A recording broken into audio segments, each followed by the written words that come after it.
Bonsoir à tous.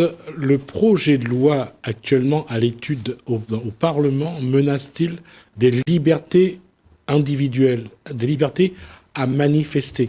En tout cas, c'est ce que pense Georges Harriman. On va en parler dans Causement Réunionnais.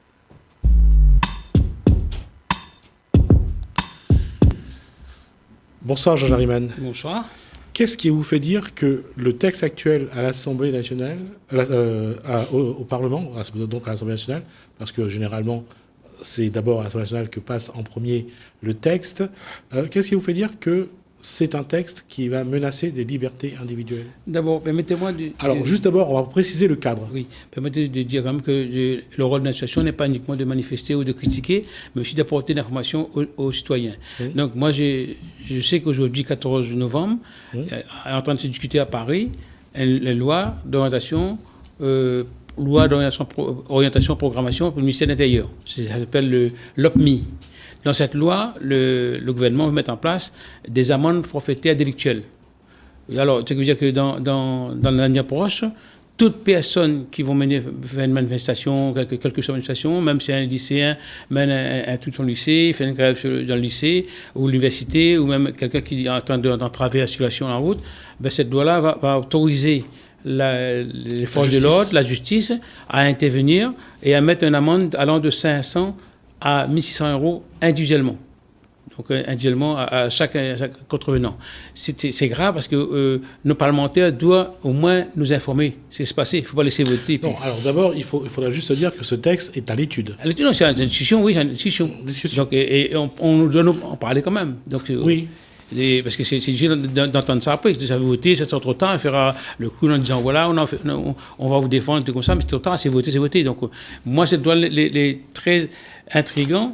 Oui. Parce que je pense que, quelque part, le gouvernement est en train d'étouffer, d'étrangler toute forme de contestation, toute forme de liberté d'expression qui peut se passer. Donc, c'est vrai qu'auparavant, il y a quelqu'un qui fait un délit, qui bouche une route, tout ça, il est convoqué, il est au tribunal, il y a un jugement qu'il fait, soit il peut se défendre devant la justice, il n'y a qu'un avocat, mais là, il n'a pas de défense, il n'y a rien, c'est 500, c'est en fonction de l'appréciation du policier. 500 ou 1600 euros, il n'a qu'à payer et ce sera inscrit sur son casier.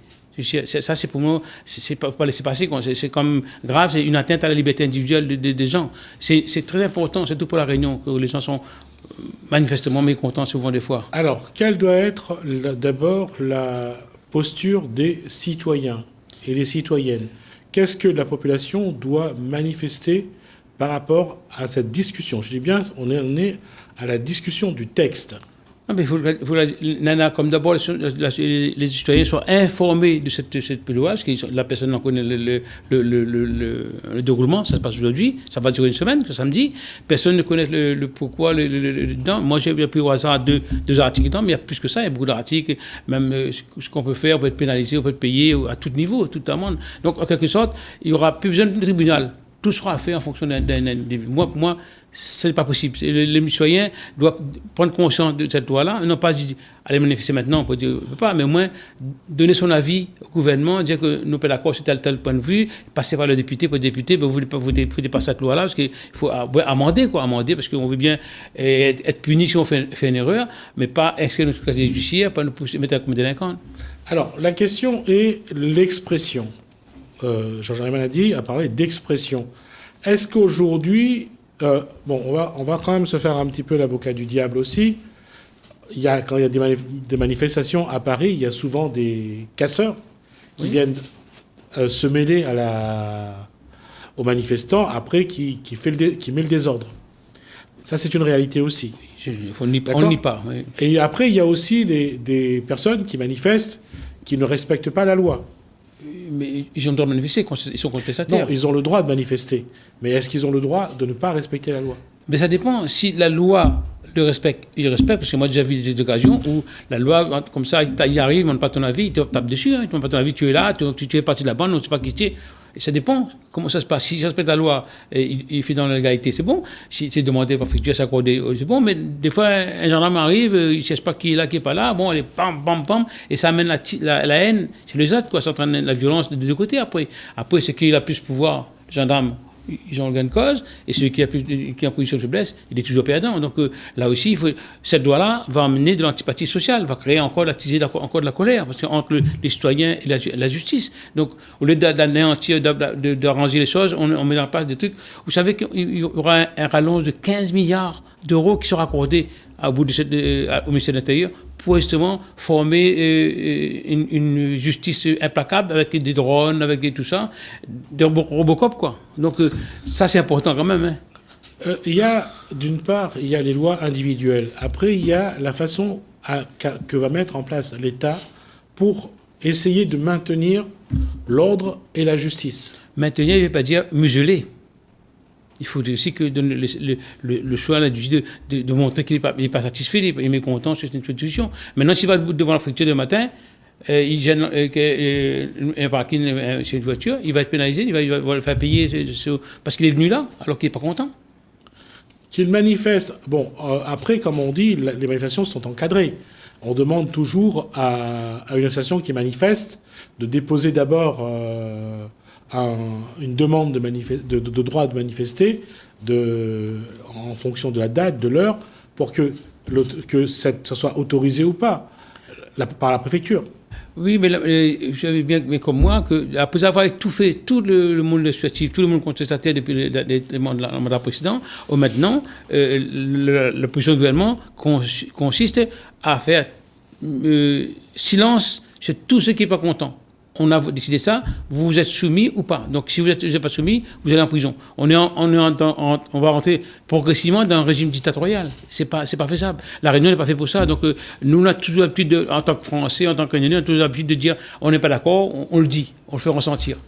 Mais c'est pas de le dire. En fait, c'est dans la façon de le dire, apparemment, que l'État essaye d'avoir un contrôle. Donc, l'État fait tout pour contrôler son politique. Ouais. Mais au lieu de faire le contraire, de faire le travail pour que ça n'arrive pas. Pour que ça n'arrive pas, pour prendre des décisions. Avant, il y avait la petite police de proximité, avoir des rencontres, il y avait des associations de proximité qui allaient discuter, qui calmaient un peu les gens. Il y avait un lien social qui est créé.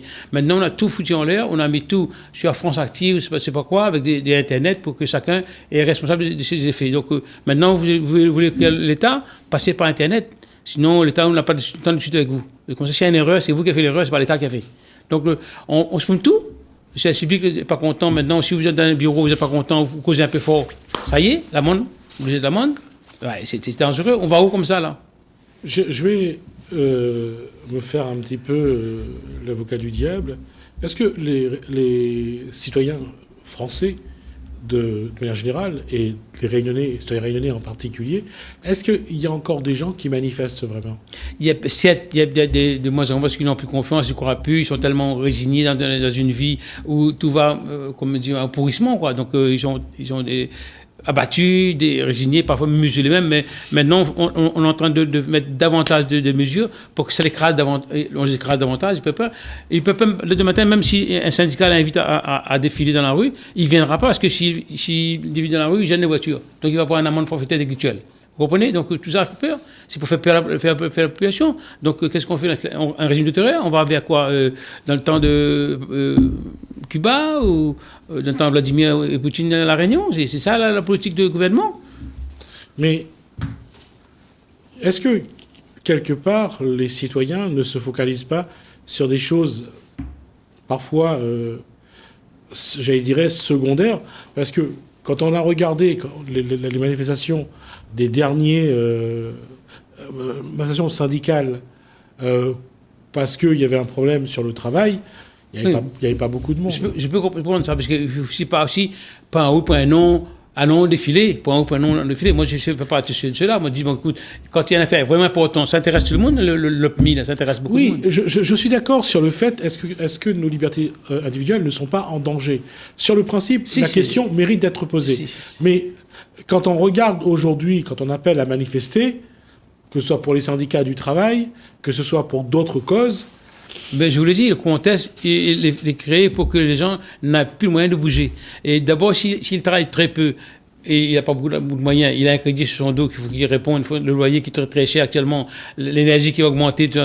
Moi, je dis qu'il y a des études, des éléments qui défendent qui empêche l'individu de réagir, d'aller crier. Parce que si tu fais une grève aujourd'hui, une journée à terre, c'est 150, 200 euros la journée. Ben, tu vas perdre 200 euros pour crier, donc tu fais rester on peut même pas mécontent, être sur le terrain et se sentir, donc et tout. Hein. C'est ça qui gêne un peu. L'individu elle-même est pris d'un cercle, il n'arrive plus à réagir, et sur un pied de main. Georges Harriman, à La Réunion, il y a plus de 100 000 chômeurs inscrits au Pôle emploi. Et le chômage ne doit pas être vu... Non, je passe à la question. Je veux dire que lorsqu'on fait une manifestation contre le chômage, il y a en tout et pour tout 1000 personnes. On a fait quoi de chômeurs? On a rendu le chômeur en question un boy de politicien, on le paye pour faire des actions dans le sous, on lui dit bon bouge pas, je vais te faire rentrer à la commune. Enfin il y a tout un système qui est mis en place et comme tu dis tout le temps, il faut faire aussi la différence entre le chômeur et le demandeur d'emploi, parce que le chômeur lui-même là, il reste pas en chômage tout le temps lui il a son métier en main, il a travaillé pendant 20 ans, il travaille toujours dans l'emploi au noir, il travaille toujours, il bouge toujours. Un chômeur parfois vit mieux que quelqu'un qui travaille parce que il n'a pas les mêmes charges. Voilà, il n'a pas la même raison, donc il est par le Pôle emploi ou de l'appel pour voir un travail, il fait toujours un travail, il fait mécanicien, carrelé, il fait au noir. Et ça existe. Et c'est toléré et c'est même encouragé par l'entreprise. Quand un chômeur va à une entreprise pour un travail, il dit écoute, moi je te prends, mais à condition que tu fais un peu au noir, au black. C'est comme ça que ça se passe. Le marché, tout le monde connaît ça, tout le monde existe. Mais ça, c'est toléré. Il y a deux mondes dans le chômage. Il y a un monde qui profite des situations et un monde qui est toujours à main tendue. On vit dans un monde dualisé où tout le monde vit avec l'assistance, parce qu'on parle d'assister aux chômeurs, mais il y a aussi l'assister, tout le monde assisté. Hein. Il y a certains qui sont assistés avec des subventions et d'autres sont assistés avec la location. Donc vous comprenez le système. Donc avant de dire ça, et ce ne sont pas, je répète, ce ne sont pas les chômeurs qui sont assistés, qui ne veulent travailler, ce sont ceux qui sont au-dessus, par exemple les parlementaires, qui sont les premiers assistés. Qui c'est qui va chaque année en métropole tous les ans pour demander des millions d'euros pour prendre tendre la main en France au président? C'est pas les chômeurs. Oui, mais les députés demandent de l'argent pour... Mais ça va où cet argent-là? Là, ils sont contents, ils ont mis dans la presse, on a réussi à faire 4 millions, 5 millions en plus sur le budget. Mais pour quelle raison? Ça fait quoi? Qu'est-ce qui va changer la vie comme je vous dis, des 100 000 chômeurs? Et où va cet argent-là? Tout cet argent passe à travers les gens qui sont en bas, quoi, les citoyens difficiles, et repartent dans un monde virtuel, on voit pas ça passe. Hein. Donc là aussi, il faut le dire. Hein. Je reviens à cette question qu'on a posée en début d'émission, c'est ce dossier, ce projet de loi, donc pour essayer pour pouvoir mettre des amendes à des manifestants hors la loi, entre guillemets, hors la loi dans le sens qu'ils ne rentrent pas dans le cadre de la loi et qui vont peut-être avoir des amendes. Quelles vont être, j'allais dire, les répliques possibles de Georges Harriman ou des autres contre ce texte qui apparemment, pour l'instant, n'est pas encore connu? Ma première réaction, c'est de pouvoir rencontrer au moins ces 15 parlementaires qui existent à La Réunion. Cette députée, cette sénateur va dire, écoutez, vous êtes parlementaire, cette loi-là ne doit pas passer. Vous devez donner votre avis à tout le monde, devant tout le monde, devant le public. Pourquoi il y a un silence là-dessus? Pourquoi on ne parle pas? On attend que ce soit voté, après on nous dit on n'a pas vu passer. Donc ça, c'est ma première réaction. C'est interpeller ces parlementaires par eux d'abord. Ma deuxième réaction, c'est de dire aux gens, aux jeunes de La Réunion, n'hésitez pas. Écrivez, interpellez le gouvernement qu'on ne veut pas de cette loi-là, ou bien on va l'amender, mais on ne veut pas nous punir comme ça, nous mettre délinquants notoires parce qu'on a manifesté ce matin dans un truc, on nous met délinquants à vie sur notre casier judiciaire. C'est pas possible. Ce n'est pas causé de crime. Oui, mais le problème, c'est que c'est à ce moment-là qu'il faut c'est pendant la discussion du projet de loi que vous devez intervenir, parce que si le texte est voté, après, elle sera promulguée et appliquée. Déjà, je me demande combien de députés sont là-bas actuellement. Parce que parfois, l'hémicycle, quand on parle de l'outre-mer, l'hémicycle reste vide. Hein. Il y a des copains qui votent à la place de l'autre avec ça. Déjà, de voir si nos parlementaires sont présents. Je vais peut-être voir ça ce soir à la télé ou nous regarder, tu vois, et essayer de demander à ces partenaires, ces parlementaires, quelle est votre position, quel est votre avis? Donnez-nous votre avis en tant que citoyens. Ne nous considérez pas comme des demeurés. On est des citoyens, on a voté pour vous, quel que soit votre parti, on a voté pour vous, pour nous informer, pour être au courant des choses. N'attendez pas que ça se passe, nous tombe dessus. Ça, c'est un premier élément à faire. Après, on verra, c'est pas gagné la loi, c'est pas voté, mais on verra si on peut protester contre ou pour et dire qu'on n'est pas d'accord dans Fructuote. On verra ça après. D'accord. Est-ce que c'est le moment pour, je dirais, pour Georges Harriman, d'alerter d'autres, d'autres citoyens français qui souvent mènent des manifestations, mènent des combats contre ce qu'ils considèrent comme de l'injustice? Je pense que être avec vous aujourd'hui à travers ce message que Télécréole, c'est déjà un moyen de passer le message à ces gens-là. Si je vais voir en compte les gens intéressés, parce qu'on peut être militant, si on ne fait pas un truc, on ne pas des trucs pareils, ça ne sert à rien de faire comme notre énergie dans le vide, à crier dans le vide, à crier et puis à gueuler dans le vide. Là, c'est très important, c'est pas voter encore, on peut le faire changer, évoluer les choses. Donc c'est là il faut réagir. J'appelle mes collègues, mes militants. Je parle de militants, un vrai militant, pas le militant politique envoyé ou qui vient soutenir par un truc, un vrai militant qui dit, il agit en intérêt général pour la Réunion, à se réveiller, à écrire, à interpeller, à envoyer Internet au gouvernement, quoi, dire nous voulons savoir ce qui se passe. C'est important aujourd'hui de mobiliser la partie de la population qui souhaiterait dire les choses, parce que on a l'impression quand même que cette loi, elle va vraiment réduire. Ah, ça c'est sûr. C'est sûr. Il n'y aura plus le droit de faire quoi que ce soit. Même si on demande l'autorisation au préfet, il va dire non, et on ne peut rien dire. S'il a dit non, on ne peut rien faire. Donc là, on est entré dans un piège dictatorial.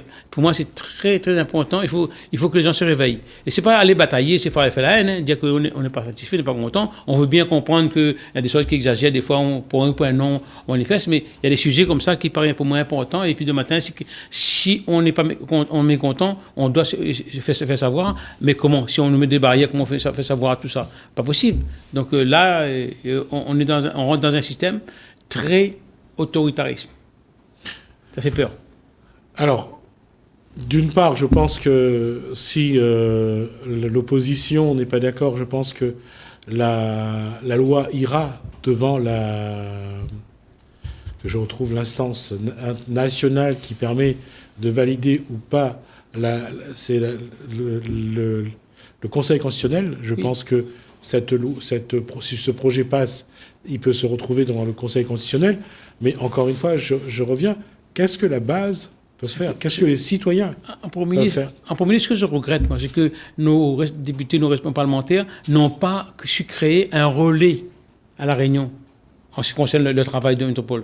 C'est ça que je regrette. Attendez pas quand il y a les élections le matin, on va dire on a fait ça, on a voté ça, on a fait ça. C'est là le moment d'avoir un relais, soit une association de relais qui dit voilà ce qu'on propose de faire, qu'on propose de dire en permanence. C'est un travail permanent dans l'Assemblée. C'est pas que le député entre eux, ils parlent au nom du peuple. Hein. Donc pourquoi il n'y a pas de lien entre eux et le peuple? Quel est le député de votre circonscription? La mienne, c'est Émilie Kabidi. D'accord. Combien de fois vous l'avez déjà... J'ai jamais vu.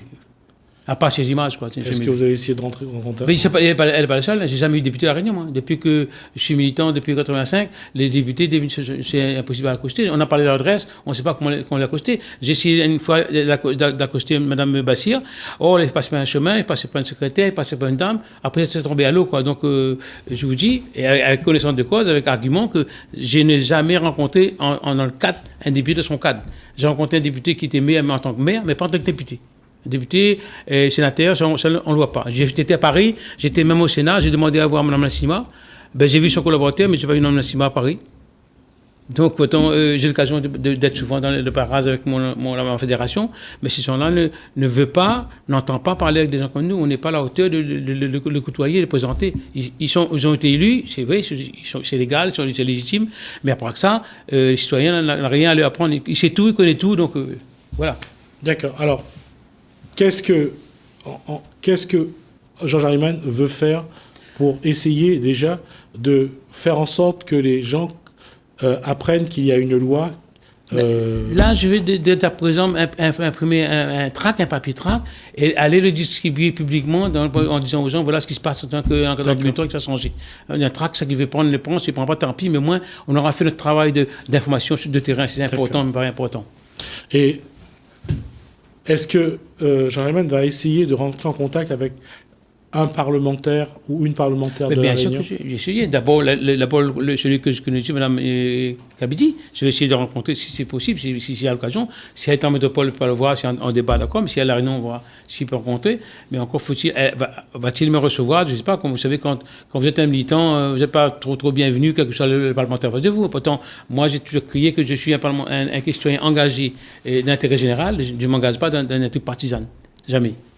D'accord. Alors, on va essayer de voir comment il va évoluer d'abord le texte, l'étude du texte du projet de loi donc à l'Assemblée nationale, voir qu'est-ce qu'il en ressort, si ça part ou pas au Sénat, et puis voir s'il y a une navette ou pas, ou alors, sinon, comme c'était le cas depuis quelques projets de loi, le gouvernement a sorti le 49.3 et la loi est passée. On a l'occasion donc de voir un peu qu'est-ce qui va se passer sur ce texte et comment réagira la population. Merci Georges Hariman pour cette information. Merci à vous de nous avoir suivis. Merci Hélène, merci François.